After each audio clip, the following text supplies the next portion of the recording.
नमस्कार दोस्तों, आज ये वीडियो उन सभी के लिए है जिन लोगों ने लोन लिया है और वो वापस किसी वजह से नहीं चुका पाए हैं। तो दोस्तों ये वीडियो पूरे अंत तक देखिएगा, क्योंकि कई बार देखा गया है जब भी हम लोन लेते हैं और किसी वजह से चुका नहीं पाते तो दूसरी पार्टी जो है वो बहुत सारे केसेस बना देती है, जैसे कि 406, 420, 415, 417, 409 और बहुत सारे केसेस बन जाते हैं जिसमें कि कई बार आप अरेस्ट भी हो जाते हैं और जेल में वक्त बिताना पड़ता है। तो दोस्तों आज मैं इस वीडियो के थ्रू आप सभी के लिए एक समाधान लेके आई हूँ, तो इस वीडियो को पूरा अंत तक देखिएगा क्योंकि आपकी मुसीबत इस वीडियो को देखने के बाद खत्म जरूर हो जाएगी। तो दोस्तों आज इस वीडियो को शुरू करते हैं और जैसा कि मैं हर बार बोलती हूँ, without further ado let's start this video. तो दोस्तों आप देख रहे हैं मेरा चैनल सहायता एक जुनून और मैं हूं एडवोकेट शिविका जैन। तो आज हम बात करते हैं उस इम्पॉर्टेंट जजमेंट के बारे में जो कि सुप्रीम कोर्ट द्वारा दिया गया है 2019 में, और इस जजमेंट का नाम है Satish Chandra Ratanlal Shah versus state of Gujarat. 3 जनवरी 2019 का ये जजमेंट है। आप ये जजमेंट गूगल पे जाके भी चेक कर सकते हैं और मैं इसका लिंक अपने डिस्क्रिप्शन बॉक्स में नीचे डाल दूंगी, वहां से भी आप ये जजमेंट जो है देख सकते हैं। तो ये जो जजमेंट है ये है मुसीबतों का निवारण, जो लोग फंसे हुए हैं ऐसे ही केसेस में। इस केस में सेक्शन 406, 409, 417, 420, 294, बाप रे 506 clause 2 of Indian penal code में ये बंदा फंसा हुआ था और इसे अरेस्ट भी कर लिया था। और उसके बाद क्या क्या होता है मैं आपको बताती हूँ डिटेल में। ये केस शुरू से जानते हैं कि होता क्या है सतीश चंद्र के साथ, और आखिरकार उसे सुप्रीम कोर्ट क्यों आना पड़ा और सुप्रीम कोर्ट ने इस जजमेंट में क्या क्या कहा। सतीश चंद्र जी हैं वो 27 लाख रुपए का लोन लेते हैं दर्शन फिस्कल प्राइवेट लिमिटेड से 2008 में। और होता क्या है, कुछ कारणों की वजह से, इकोनॉमिकल क्राइसिस की वजह से वो ये जो पूरा अमाउंट है नहीं चुका पाते, जिस वजह से क्या होता है जो दर्शन लाल फिस्कल प्राइवेट लिमिटेड है वो इन पे केस कर देती है।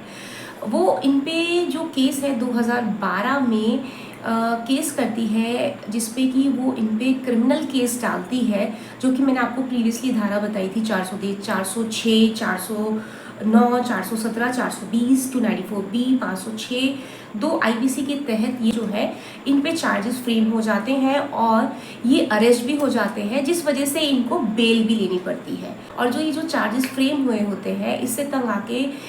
सतीश चंद्र जी जाते हैं हाई कोर्ट 482 में। तो दोस्तों यहाँ पे आपको ये पता होना चाहिए कि अगर आपको कोई क्वैश करानी है एफआईआर तो आपके पास एक अधिकार है कि आप डायरेक्ट हाई कोर्ट जा सकते हैं 482 में, जहाँ पे हाई कोर्ट के पास इनहेरिट पावर है कि क्वैश कर सकती है एफआईआर। अगर कोर्ट को लगेगा कि ये जो एफआईआर है किसी अनरीजनेबल ग्राउंड पे ये एफआईआर हुई है, तो कोर्ट को ये पावर्स है, इनहेरिट पावर्स है कि वो इस एफआईआर को डायरेक्टली क्वैश कर सकती है। तो दोस्तों इन्होंने भी ऐसे ही किया, तो ये मूव करते हैं हाई कोर्ट और वहाँ पे क्वेश्चन के लिए जाते हैं। वो कहते हैं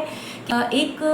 सिमिलर केस चल रहा है सिविल कोर्ट में, मनी रिकवरी का एक और सिमिलर केस चल रहा है सिविल कोर्ट में जो कि सिविल नेचर का है, और ये जो केसेस हैं मेरे ऊपर नहीं बनते, मेरे पास इकोनॉमिकल क्राइसिस है और इस वजह से मैं ये नहीं चुका पाया। और दूसरी तरफ रिस्पोंडेंट का ये कहना था कि भाई इनकी शुरू से मंशा ही नहीं थी ये पैसे देने की, और इन्होंने मुझे धमकी भी दी थी सतीश चंद्र जी ने, जिस वजह से हमें ये एफआईआर दर्ज करानी पड़ी। तो अब हाई कोर्ट एनालाइज करती है और हाई कोर्ट ये पाती है कि ये जो केस है ये बनता ही नहीं है रिस्पोंडेंट कंपनी पे, तो ये जो केस है वो खारिज कर देती है। हालांकि हाई कोर्ट जो है ये भी बोलती है कि भाई जो 406 का केस है, यानी कि जो क्रिमिनल ब्रीच ऑफ ट्रस्ट है, हाई कोर्ट ये कहती है, ऑब्जर्व करती है कि क्रिमिनल ब्रीच ऑफ ट्रस्ट का केस नहीं बनता है सतीश चंद्र जी पे, पर फिर भी वो ये बोलती है कि ये जो केस जो सतीश चंद्र जी ने दाखिल किया है वो डिसमिस करने योग्य है और वो डिसमिस कर देती है। अब हार होकर सतीश चंद्र जी जाते हैं सुप्रीम कोर्ट। अब यहाँ से सुनना बहुत इंपॉर्टेंट है कि अब सुप्रीम कोर्ट की गाइडलाइंस क्या कहती है। तो कोर्ट ने इसमें ये बोला कि सबसे पहले ये जो फ्रेमिंग ऑफ चार्ज है ये एक बहुत सीरियस कंसर्न है और सबसे पहले हमें ये देखना चाहिए कि prima facie case against the accused बन रहा है या नहीं है,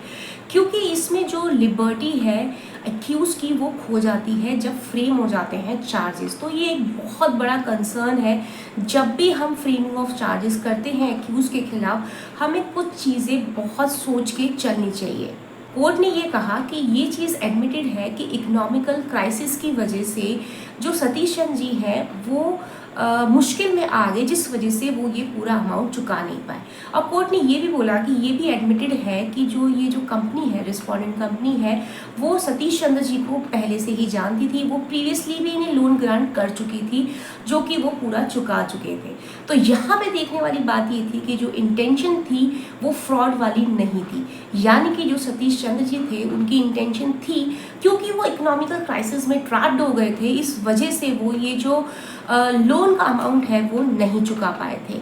तो यहाँ पे कोर्ट ने ये बोला कि ये जो केस है वो एक सिविल नेचर का बनता है, जिसकी प्रोसीडिंग उन पे चली रही थी ऑलरेडी। और कोर्ट ने ये बोला कि यहाँ पे क्रिमिनल नेचर का केस नहीं बनता है। क्रिमिनल नेचर का केस तब बनेगा जहाँ पे मेंस्ट्रिया जो है ऑलरेडी